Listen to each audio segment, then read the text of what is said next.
有些花友的多肉一进屋养护就会黑腐，状态很惨，还会爆发虫害，这是为什么呢？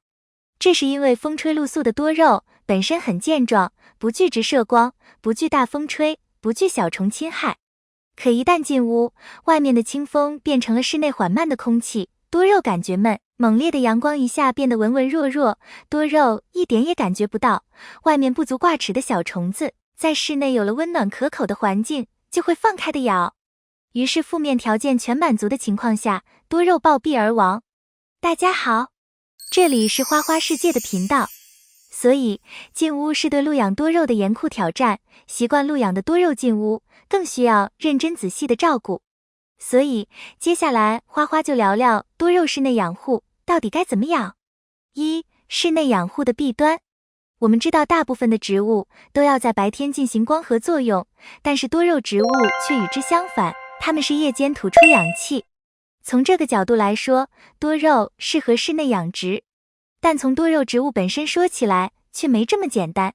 室内养殖多肉植物，自然是没有过多的阳光照射，没有雨水的浇灌，没有自然的微风吹拂，而且室内养殖的多肉植物比较娇贵、柔弱。露养的多肉植物几乎一切靠自然，所以无论是从色泽还是外形上，都比室内养殖的要好。从抵抗力来讲，也是比室内强。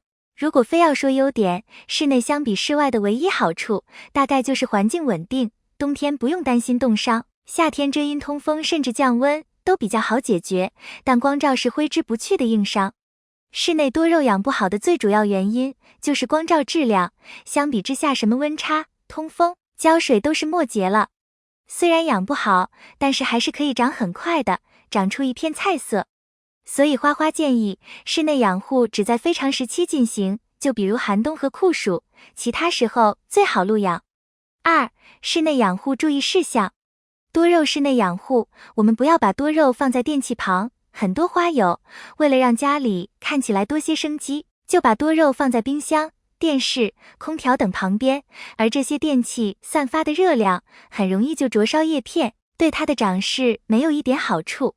可以选择窗边明亮的场所，这样多肉可以接受充足的光照，长势也会更旺盛。如果长时间阴天，我们也可以用光照神器补光灯，这样它的叶色会更鲜艳，叶片也会更饱满。但是要注意，室内的空气有时不如户外流动明显，所以在室内养护，我们还要注意多开窗通风，避免使得盆内的积水过多，或者出现病虫害的情况。而且室内养护的多肉植物还不能浇水太多，它的根茎吸水比较慢，如果浇水太多，会使得盆内出现大量的积水，根部一直都泡在水里不能呼吸，自然而然生长就比较缓慢了，甚至还会出现烂根的情况。所以在室内养护多肉，由于水分蒸发比较慢，浇水一定要特别慎重。而且多肉在闷热、密闭的时候很容易滋生蚊虫细菌，所以我们必须要做好预防工作，每个月在土壤上喷洒农药，做好预防。有条件的2到3个月，在土壤中埋少量薄肥，它的枝干会越来越粗壮，还可以促进多肉长出更多的新芽。此外，一般花友入手的多肉都是网上购买的，入手后会直接摆到阳台或者室外，这些做法都不太恰当。因为多肉在运输过程中缺水、缺光、缺空气，突然的环境变化它很难适应。如果我们想养好它，最好先要把它放在室内半阴的环境下养护，并浇透水，保持通风。这样大概1周左右就可以适应新环境了。但是刚买回来的多肉，由于室内通风不是很好，花花建议使用小的花盆栽种最好。要知道多肉的生长能否健康，全部靠土壤内部的根系，小的花盆种多肉，可以让多肉的根系更早的长满整个花盆，根系完善，就能有效的避免黑腐。适合室内养护的多肉。除了夏冬条件严酷的季节，要把多肉搬到室内外，其实还有一些多肉是适合在室内养护。比如那些对阳光要求不是很高，需要在半阴条件下生长，休眠期较长的多肉。下面列举几种适合屋内养护的多肉。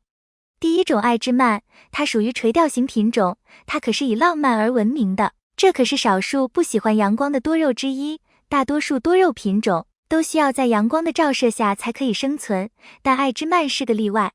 作为喜阴的多肉植物，最适合养在阳光稀少的室内，或者是北向阳台，没有阳光，它依然能够活得很好。第二种，佛珠。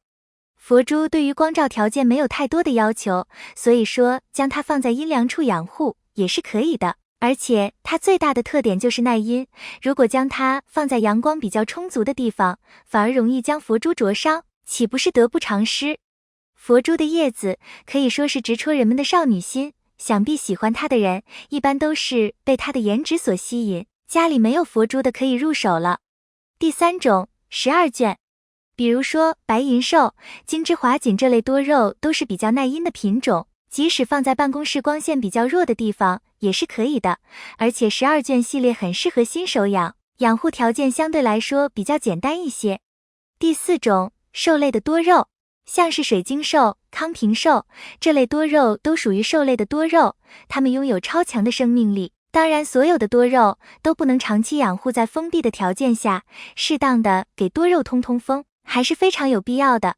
总结，室内养护多肉，无论是不是夏季，最重要的一点是通风。通风不好就是万恶的开始，化水、烂根、虫害都与通风有关。